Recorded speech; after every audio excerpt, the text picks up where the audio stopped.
നാലാം രഹസ്യം.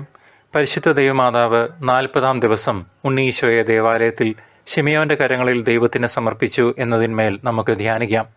മാതാവേ, ഞങ്ങൾക്കുള്ളതെല്ലാം ദൈവത്തിൽ നിന്ന് ലഭിച്ച സൗജന്യദാനങ്ങളാണെന്ന് മനസ്സിലാക്കി അവയെല്ലാം ദൈവത്തിന് സമർപ്പിച്ച് ജീവിക്കുവാൻ ഞങ്ങളെ സഹായിക്കണമേ.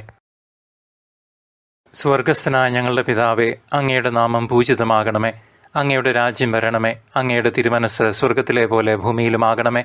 അന്നന്ന് വേണ്ടുന്ന ആഹാരം ഇന്നും ഞങ്ങൾക്ക് തരണമേ. ഞങ്ങളോട് തെറ്റ് ചെയ്യുന്നവരോട് ഞങ്ങൾ ക്ഷമിക്കുന്നത് പോലെ ഞങ്ങളുടെ തെറ്റുകൾ ഞങ്ങളോടും ക്ഷമിക്കണമേ. ഞങ്ങളെ പ്രലോഭനത്തിൽ ഉൾപ്പെടുത്തരുതേ, തിന്മയിൽ നിന്നും ഞങ്ങളെ രക്ഷിക്കണമേ. നന്മ നിറഞ്ഞ മറിയമേ, സ്വസ്തി, കർത്താവ് അങ്ങയുടെ കൂടെ, സ്ത്രീകളിൽ അങ്ങ് അനുഗ്രഹിക്കപ്പെട്ടവളാകുന്നു. അങ്ങയുടെ ഉദരത്തിന് ഫലമായ ഈശോ അനുഗ്രഹിക്കപ്പെട്ടവനാകുന്നു. പരിശുദ്ധ മറിയമേ, തമ്പുരാൻ്റെ അമ്മേ, പാപികളായ ഞങ്ങൾക്ക് വേണ്ടി ഇപ്പോഴും ഞങ്ങളുടെ മരണസമയത്തും തമ്പുരാനോട് അപേക്ഷിക്കണമേ. ആമേൻ.